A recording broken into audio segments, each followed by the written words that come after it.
every day is an opportunity. So you can't just dabble in these things. You have to really own who the heck you are. Get up, move, smile. You can cry later, you can do that too, but you gotta move. You can't just sit here because the world keeps spinning on this axis. When you don't move and you stay stagnant, you watch other people improve, saying, oh, must be nice. Oh, he's got the nice suit, he's got the nice car, got the house, got the wife, must be nice. You become that punk. Why are you worried about them? You have every opportunity to get that too, if that's what you want. You're just too scared or you're too tired. Well, we talk about Elon Musk all the time, like that man don't sleep. I average 4 hours of sleep during those Olympia runs. If they say, oh, you got bags in your eyes, I earned them. You got injured, I earned that too. Battle scars, yes, because I've been to war. It really is a war with your own brain, isn't it? To do the kind of things that you've done. You might argue success in general, it is that war with your own brain, right? So checking the self-doubt, checking the gratitude practices. I've seen you being quite grateful on your socials as well. All in all, it's all about being gracious. It's all about being in gratitude because I was not owed anything. And I'm just thankful for the experiences that I actually have as being a 7-time Michelin Olympian. I mean, heck, I'm tied with Schwarzenegger, okay? There is nothing to be sad about or anything like that. Anyone would love to be able to say they are tied with Arnold Schwarzenegger in bodybuilding. There's a reason why I smile all the time, because this kid growing up in Seattle did not have a clue as to what he was going to be doing at the age of 40. Damn sure wasn't bodybuilding.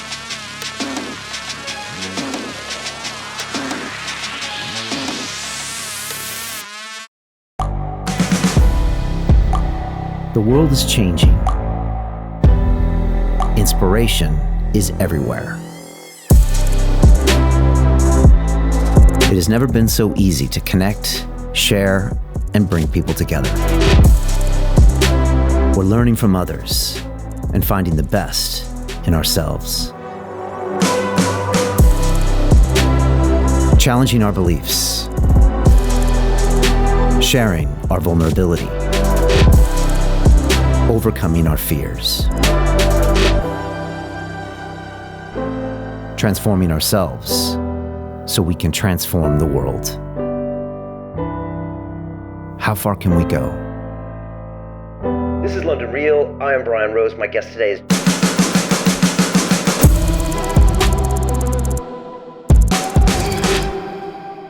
This is London Real. I am Brian Rose. My guest today is Phil Heath, the American professional bodybuilder, entrepreneur, and philanthropist who won the Mr. Olympia title 7 times back-to-back between 2011 and 2017. You were nicknamed The Gift and became world-renowned for your incredible work ethic and positive mindset. Last year, you returned to the Mr. Olympia competition at the age of 41, determined to equal the record for the most Mr. Olympia titles, and finished a very impressive 3rd place after a full year off. Today, you continue to inspire athletes around the globe while also supporting at-risk young people and raising awareness around issues of mental health. Phil, welcome to London Real. Thank you for having me. It's great to have you. I'm looking to go deep today.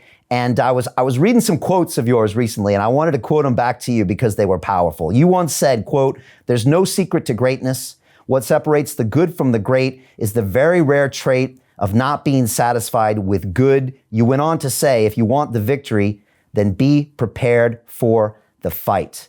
And Phil, when I heard that, it immediately reminded me of Michael Jordan as we saw him in the documentary, The Last Dance, where we saw what it takes to win.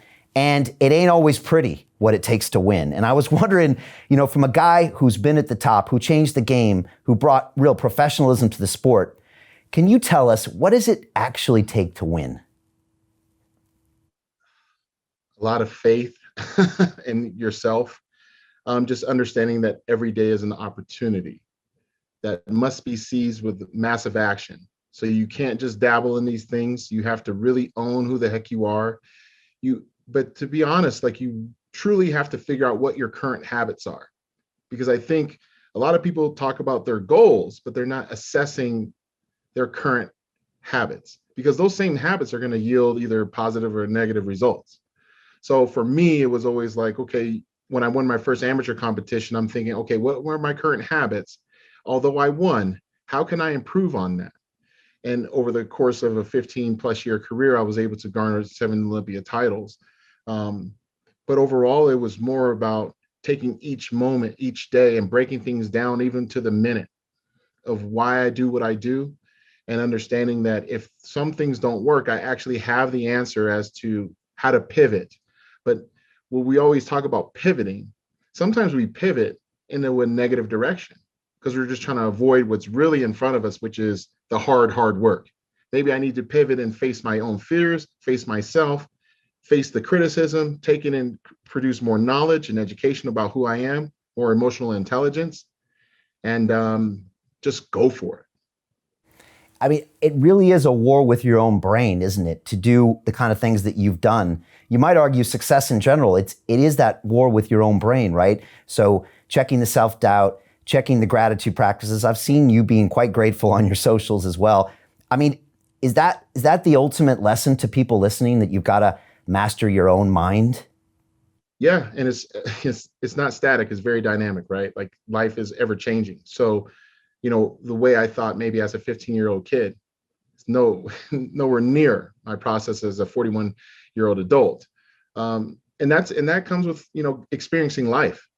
And I think not knowing everything is great because there's so much more knowledge you can attain by having that mindset of like, let me empty my cup right now. Let me absorb more information from some people that may have experienced things in areas that I'm not an expert at.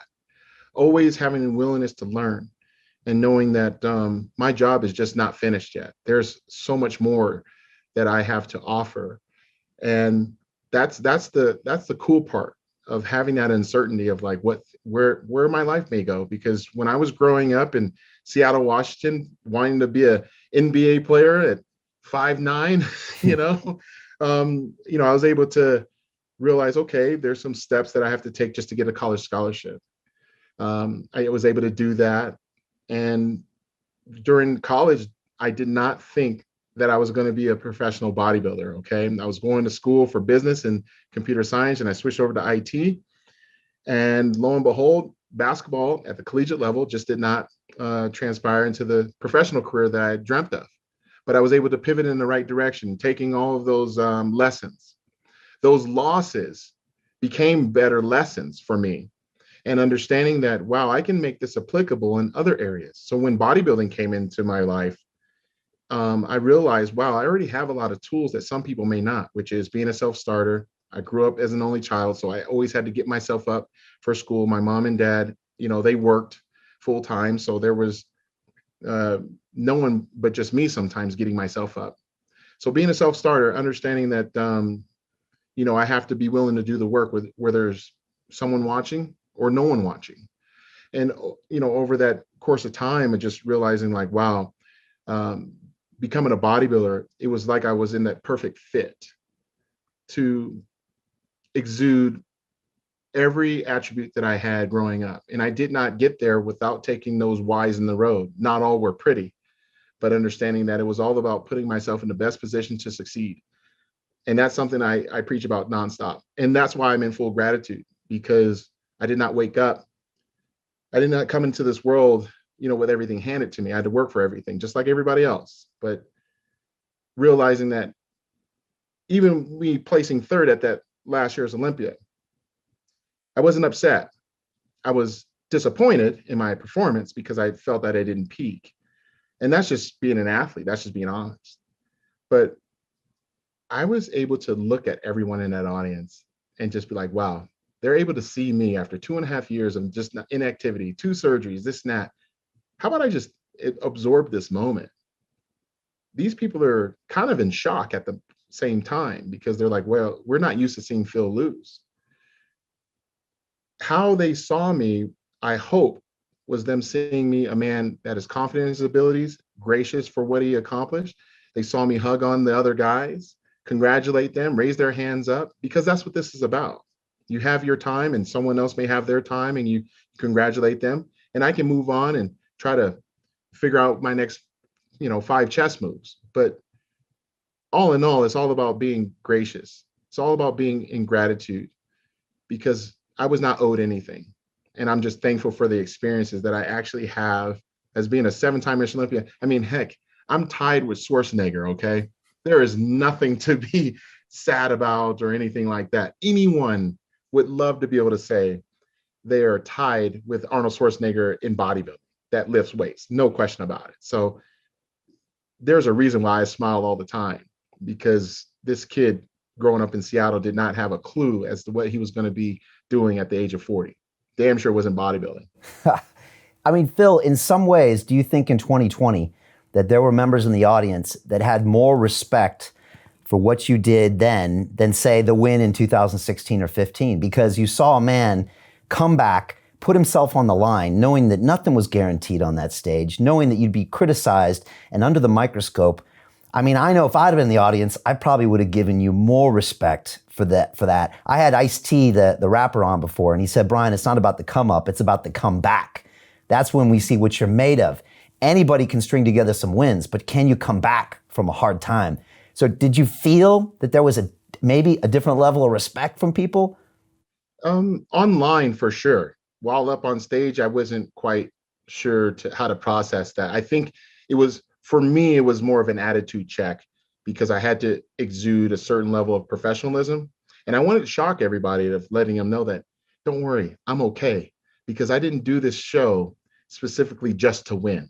This was more of a moral victory for me, to prove that I went through more adversity than probably 99% of the guys in the world did that compete. Having that microscope that you speak of, being expected to always win, not peak for, gosh, I mean, once in my entire career, and actually stand up there and be like, yeah, I did this. And you're right, I did put my title on the line, I put my legacy on the line, but I think that's what champions do. They don't always, I mean, we criticize people that pick their fights all the time. For me, it was like, no, I'm going to do this because I want to see what I'm made of, because I just might win, but I just might win in a different way of knowing who I am as a human being. And that was the biggest takeaway. So I feel like the fans did see their person that maybe they loved or hated at one point have a certain level of, I don't want to say humility, but like, he's vulnerable. He can lose, but he can be happy. He can be okay. And I think that from my direct messages that I receive on social media, to the emails, to people I meet, they were inspired by knowing that, wow, like, you did this for us. You didn't have to come back. Your legacy was already solidified.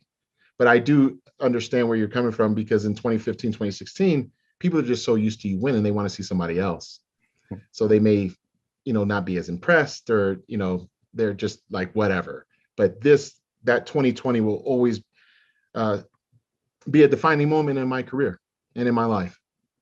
I know you watch yourself back on stage and you're hypercritical of yourself on stage, which I know a lot of people would be surprised. But when I heard you talk about that, I'm like, that's the mindset of a champion, because that's when all of your work, it comes down to those few moments on stage. I know you compared this one time to an Olympian that trains 4 years for a 100-meter dash.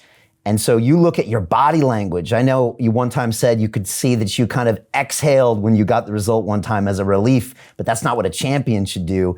When you watched yourself on 2020, did it feel like it exuded a different energy, that energy of kind of gratitude, that, guys, I'm okay and I'm here and I wanted to win. I still want to win, but I'm okay with this process? Yeah, I mean, I definitely had mixed emotions that Saturday evening. I knew that the likelihood of me winning was pretty slim, because I also see the body language of judges, because I can see them in the audience, and they don't have the greatest poker faces, let me tell you. and I just felt it. I mean, the fact that I've been able to feel what it was taking to come up in the ranks and actually then win for 7 straight years, you see everybody else's mannerisms. So for me, it was just the biggest attitude check of my career. I needed people to understand that I'm okay. And if this is the last time you see me, I want you to understand that I took this like a man, that I wasn't upset, that I wasn't about bitterness. I was all about gratitude and just being happy that I was up there. And to be quite honest, it was the first time I was able to, you have to think, I was on stage with Dexter Jackson, who won the Olympia in '08, who I was on stage with when he won that title. Brandon Curry, who I've seen come up. We turned pro around the same time. I wasn't on stage when he won in 2019, but then you got to see another person, Ramy, Big Ramy, being able to win. He's always been like my biggest fan. And just to be able to have that moment and share that with, we had 4 Mr. Olympias on one stage. That's pretty cool. So that's a memory that I get to walk away with instead of being like, oh man, F this, I lost this and that. And it's like, yes, do I have those moments? Yes, but I switched it very quickly and just said, look, man, like this is a moment that like in 20 years, people are going to maybe do a documentary about this and talk about the time where there were 4 kings on the Olympia stage during a pandemic when everybody was against adversity and we got to see a new champion crowned. So that was, for me, like that was my storyline. That was how I view it. I still view it that way, like how cool it was. I'll be honest, I did tell Ramy some jewels of wisdom, and basically I grabbed him, hugged him, told him I love him, but you got to be better because you just never know if I may come back. And that was just a push. That would be like Michael Jordan telling Kobe, like you got to be better, man. I expect better than you. Because of the fact that you won the contest, that's not where it ends. That's where it begins. Yeah. Well, I was going to wait till later, but the next Olympia is just over 3 months. Are you coming back? Those questions are definitely still circulating even in my house. But as of right now, I'm completely undecided. I'd be more leaning toward not. Right now, I've got some other things on the burner that are of great importance. But like I say, you just never know. I've been in shape throughout this year, and I've been getting a lot of interest from other people. What's Phil's next move as far as competitive stage. I haven't retired, so I'll just say that. And I'm proving to myself that I can be multifaceted and doing other things. And that was something that I respected with Arnold, because when he did his 6th Olympia, I believe that was around the time when Pump and Iron was created. He then left and he had explained, I will always be a bodybuilder, but there's some other things that he wanted to try. And those things were acting and such. But then he was able to come back, and I believe in 1980, and then win. So, I think I'm allowed the same opportunity. And, I just don't want to automatically revert to say, I'm doing this, because there's other things that I also have on my plate that I would like to experience, especially at 41 years old. This is beginning to be like a 35 to 45-year-old sport. Before it was like a young man's game. Now it's like Dexter Jackson competed at 51 years old. Still was like, I believe, top 10. So you just never know. So I know that was a long-winded answer, but like I'm gonna keep everybody guessing, and but I will definitely, if I were to do it, they'll know pretty soon. Yeah, that's a good answer. You mentioned Michael Jordan. When you watch that documentary, The Last Dance, what do you see? Because I think you might see something different than other people would see. A lot of people were shocked that he still held grudges with members of the Pistons, were shocked that he was still angry about a foul or a thing. But then other people I spoke to said, no, that's the championship mindset that maybe not everybody shows on their Instagram feed. But we saw that realness with Michael. What did you see that maybe we didn't see? Well, I saw a person who was unapologetic about his success. When he literally said, if you don't want to play that way, don't play that way. That's the type of vulnerability that I don't think people understand, is that like he was able to show so much vulnerability of explaining how much winning meant to him, that he literally had to take his earpiece out and walk away because it was a very emotional part for him. I felt those same things, where trying to figure out why you do what you do. You had mentioned earlier about when it was in 2010, Jay and I were competing. They announced me second, or announced him first. Therefore, I was second, and I exhaled. I realized very quickly that I wasn't emotionally fit to be a champion. And if I really want to be one, I have to exude it in everything I do. And I have to be unapologetic. I have to demand more from others that want to be a part of this team, chiropractor, trainer, girlfriend, whatever it is, because I have a mission and I'm not going to let anyone F that up. So from Jordan, from watching that Last Dance, I applaud him because he did deal with a lot of criticism. I mean, to me, he's the GOAT. I think a lot of people would agree, but it wasn't always like that. I mean, I'm 41, so I watched him from 84 on, and he was always criticized in the media. He shoots too much. He shoots way too much. He doesn't pass enough. He doesn't make his teammates better. All these other things. But I got to see the evolution of his game and his mindset, and being able to watch Last Dance. I mean, I probably watched that through and through close to 10 times, episodes 1 through X, like at least 10 times.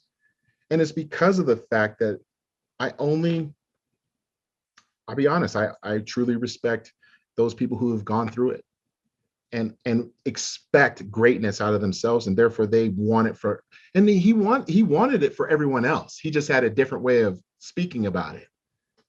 So for me, I'm like, God bless him, man. Like, I would have loved to have been on that team.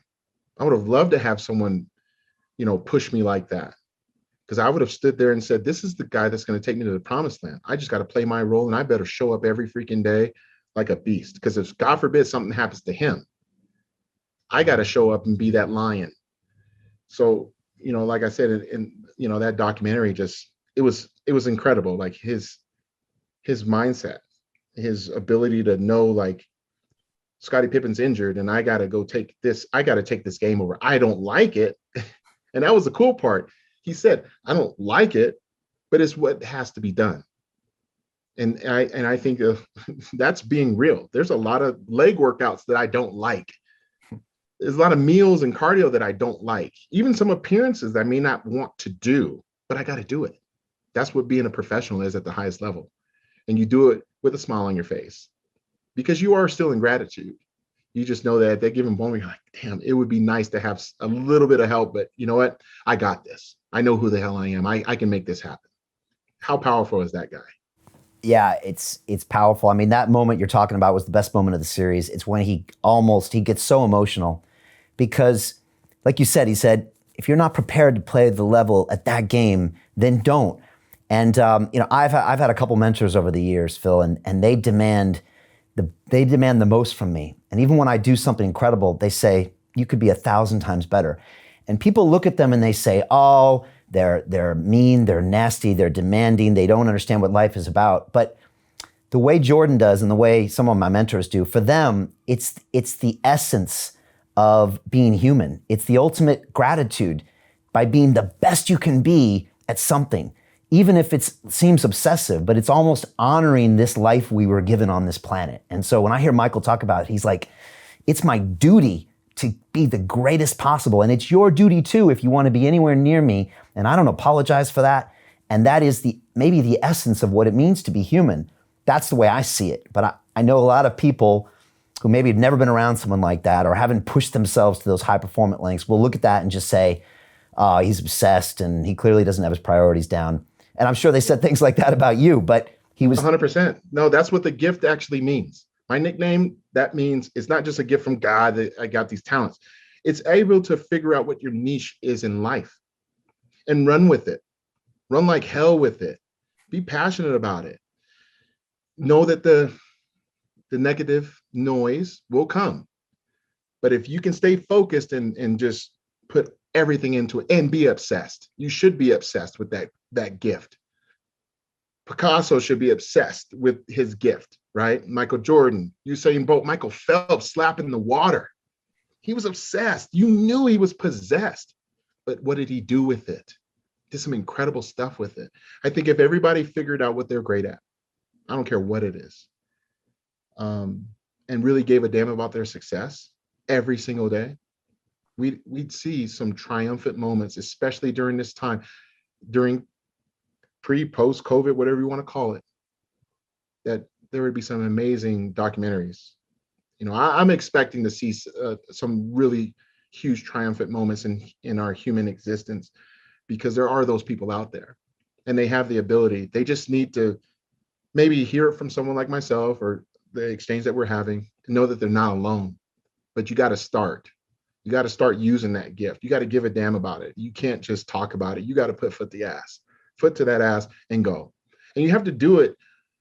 Honestly, you got to do it on your worst day. That's the craziest part. If I were to ask 10 adults, 10 guys, you guys want to go train chest and arms? They'd say, hell yeah, let's go kill it. If I say you want to go train legs, maybe half of them show up. And out of that half of the 10, the 5 that show up, 2 of them are really already checked out. One's kind of like teeter-tottering, and the other 2 are like, let's do this. So those are the people that, we are. And like, we really have to hone in on, like I said, why do we do what we do? What do we really want? It's okay to be passionate. You're passionate about your family. You're obsessed about your family, right? You're obsessed about certain things because they mean something. It's not a bad thing. To me, it's not bad. As long as you're not hurting someone, putting someone down, demotivating someone, not fanning those people's flames, extinguishing their flames with negativity and BS, I think you're doing okay. And I think that that's what we need to focus on. We need innovation. We need people to be innovative. We need people to be inspired. We need people to care. And that's what I many night that I would be in the gym by myself after midnight. I didn't have any spotters. I got in there with the intention of knowing that if I can do this with no entourage and everyone else has one, I won. If I can get in there 3 times a day and train smarter and harder, I won. I put myself in a different position dealing with life. I didn't become a victim of my own circumstances. Had my dad died a night of when I was doing a guest appearance in Cleveland, Ohio. I did the appearance. I also did a VIP meet and greet with 100 people waiting in a restaurant. They didn't even know. But that's what professionals do. That's what you do. And you're not like, you didn't see me posted up on Facebook. Why? Because that's what average people do. Everybody goes through these things. But what standard do you hold yourself to? If I hold myself to a higher standard, then that means that I'm not going to walk around like, oh man, woe is me. That's low vibrational BS that we cannot have. Because you also don't know who else is watching. Could be you, but it also could be the next you. And they don't need to see that. They need to see strength. They need to see positivity. They need to see vulnerability as well. They need to know, like, dad died, this and that. I knew that was coming. It sucked. He died at 65. I felt cheated, this and that. But but I see him every day and here. I'm good. I'll be all right. Ain't none of us going to cheat death. So it is what it is. But what's the inspiration that you could provide to someone else that may be going through the same thing? You can't do it when you're so, you can't. It's not inspirational. If someone asks, what's it like to be Mr. Olympia? So much dieting, so much this, so much that. Why would someone even want to do it? We're not getting paid millions of dollars like NBA players. We do it because we freaking love it. So I always remind guys, even on tour, like, when you say you do this, you better know why you're doing this. Because I'll be damned if this sport dies because you're that. No, you do it because you love it. And if you don't, there's plenty of other things I'm sure you're going to be great at. And that's just how I live my life.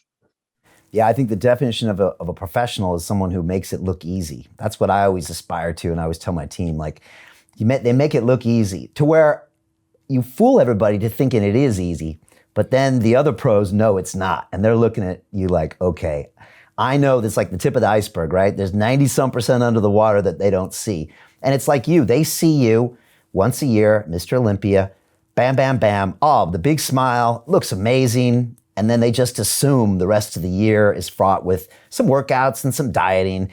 They don't see, right? They don't see all the stuff. I mean, you travel like crazy. The injuries you push through, the ups, the downs, all the madness going on behind the scenes, you keep that to yourself and you kind of swallow it down, right? And that's what makes you ultimately worthy of being the champion and a professional. Yeah. I mean, there was no room for it. During those segments of time, okay, Phil, you're dealing with a passing of a loved one, a business that may be failing. You got divorced. What do you want to do? You have a choice. You want to sulk, or you want to get back to work. And then when you're done working out, then you can kind of deal with this other stuff.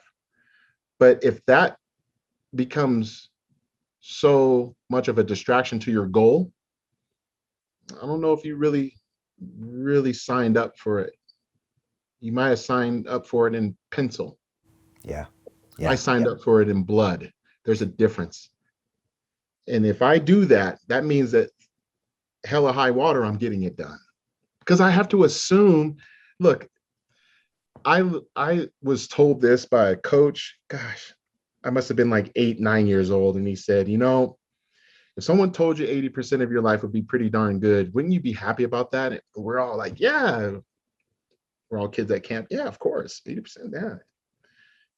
He goes, then why do you allow 20% of your bad days look like they're 80%? And he's trying to get our mind at that early age. He's like planting seeds. So he's basically saying like majority of your life is going to be pretty freaking awesome. You're going to have some crap though. You are.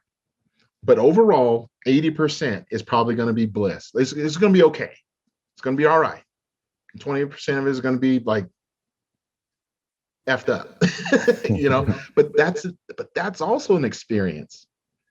And I'm dealing with human experience every day.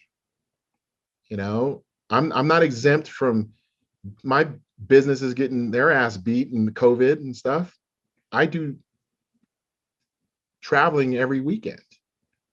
So to have my books wiped clean, destroyed, that killed me. But I had to pivot. I could have been like this, or I could say, you know what, let's figure something out. That's what you do. You don't give up. You have to assume that there's going to be an adversary, an enemy, something. If you don't, like, you're living in a fairy tale. You have to assume, especially for people that watch like or read comics, watch certain, DC or Marvel movies, they always have an antagonist. They always have some level of, adversity. You're going to get your butt whipped, but then they come back. And like you said about Ice-T, it's about the comeback, man. Yeah. Those Rocky movies that we watched as kids, as adults, like we're like, you can still watch it today and still get happy because you're like, you already know the ending, but like, you just want to see, you want to feel it.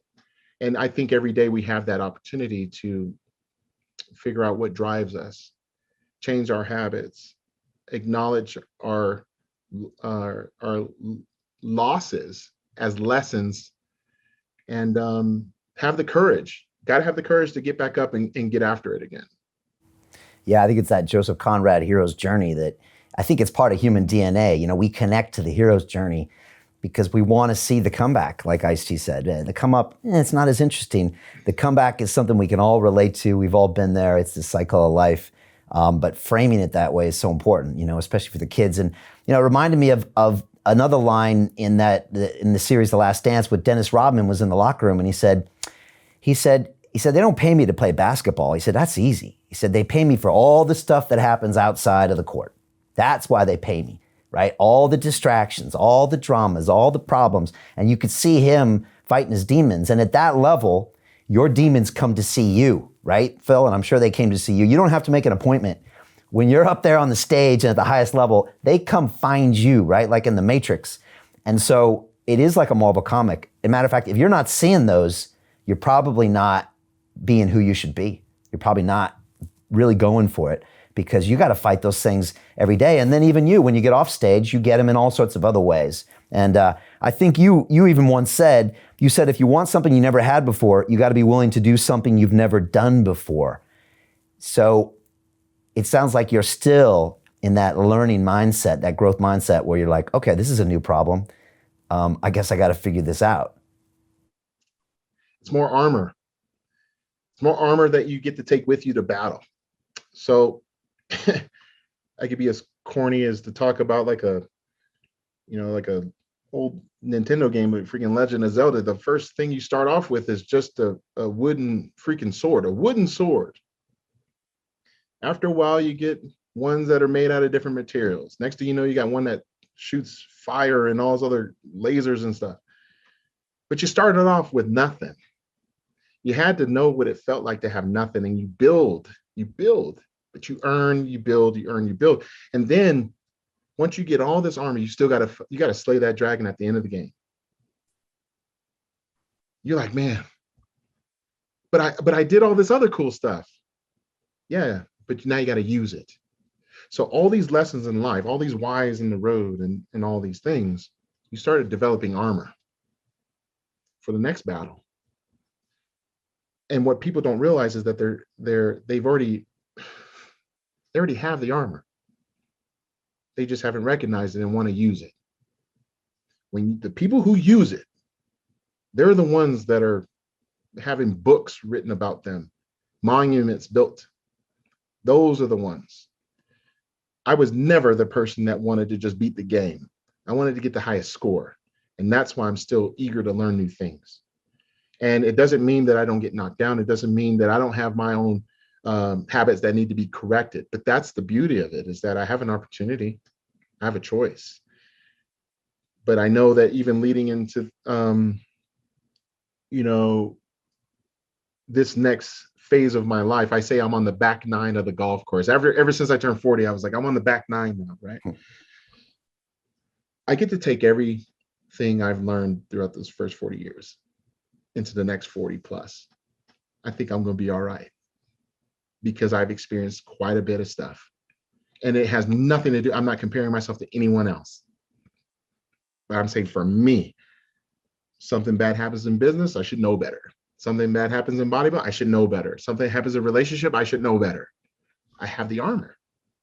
So I can go to war with anything. It's just having, I've learned this.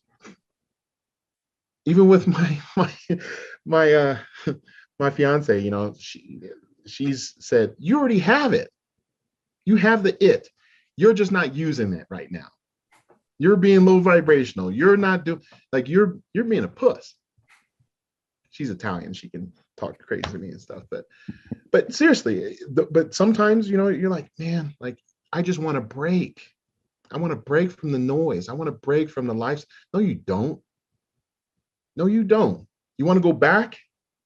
You want to go back when you graduated in college, had no money, had no nothing? Nothing? No, you don't want that.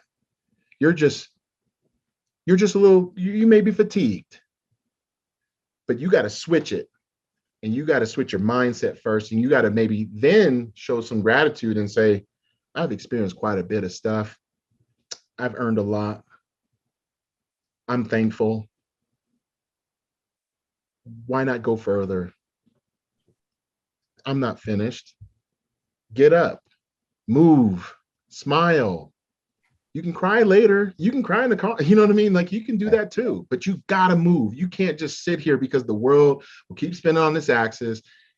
And what's crappy is that when you don't move and you stay stagnant, you watch other people improve, and then you become a bitter ass piece of crap, hater, saying, oh, must be nice.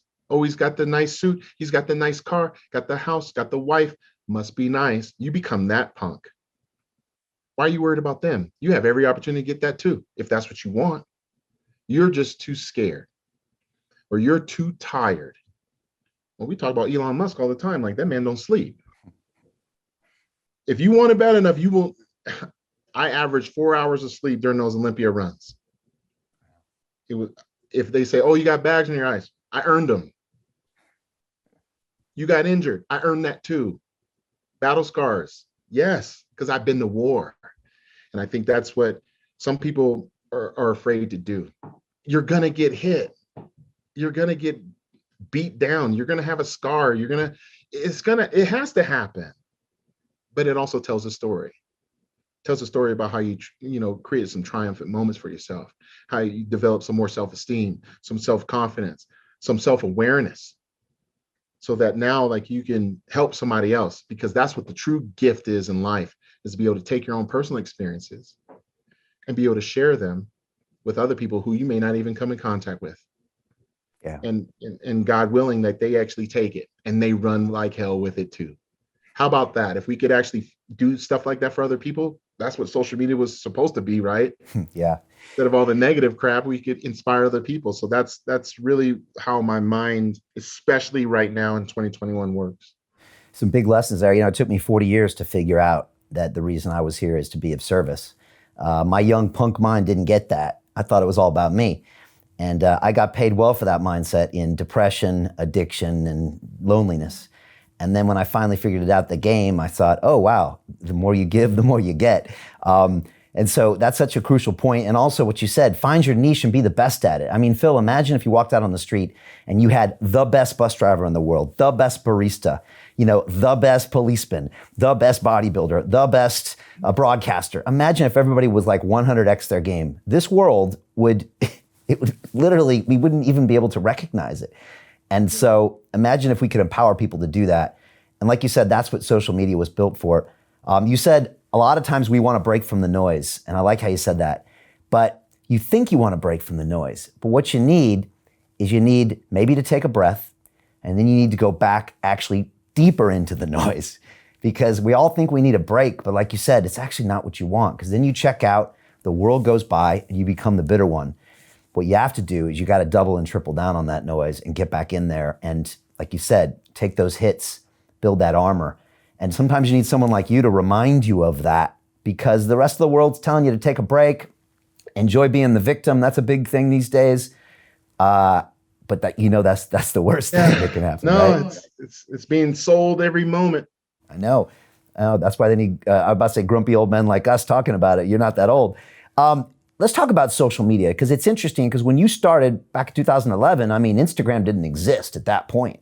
There wasn't that much social, and then you grew up in the social era. And I know you don't call them haters, you call them lovers, because they're obviously interested in you. And I love that vibration. I had Grant Cardone on my show, and he's a big real estate investor. And he said, Brian, hate is the same energy as love. It's just when they transmit it, it just gets a little funny on the way in, but it's still ultimately love. It might feel like hate to you, but they clearly are paying attention to you. Maybe they want something you want. Maybe they even want to be like you. Maybe you inspire them, but the message gets a little messed up in transition and it looks like hate. But you saw social media come up, and I just spent the last 9 months running to be the next mayor of London, and it got intense. There was like 100 pieces of media. I was on every newspaper, every television station. They came after me, Phil. I was the ex-banker, breakdancing, urine drinking, former heroin overdose guy. It was brutal the way they came at me, but that's just part of the game, right? And I was wondering, how have you learned that, and what lessons can you give to other people? Because they might not be as big as you, and they see 4 million followers on Instagram. They don't realize that sometimes the majority of those people that aren't so nice. so how do you process or understand the social media phenomenon? And then how do you try to educate the younger people about it? Because for them, their digital presence is almost their own presence. And that's kind of a weird and scary thing. Yeah, I never thought that my digital presence would be my identity. I come from a generation of bodybuilders that you knew about us through websites, but most importantly, magazines. Once those went away, that was like, well, how are they going to know who I am? Like, what's going on? And we were in this space where none of us got it right. None of us had PR companies come in and try to coach us on what to say, what to tweet, what not to say. And we didn't get the permission to be ourselves. We never truly got the permission. There was no person that said, here's Instagram, here's a platform to do this, this, and this. Be yourself, and we will love you for who you are, no matter what it is.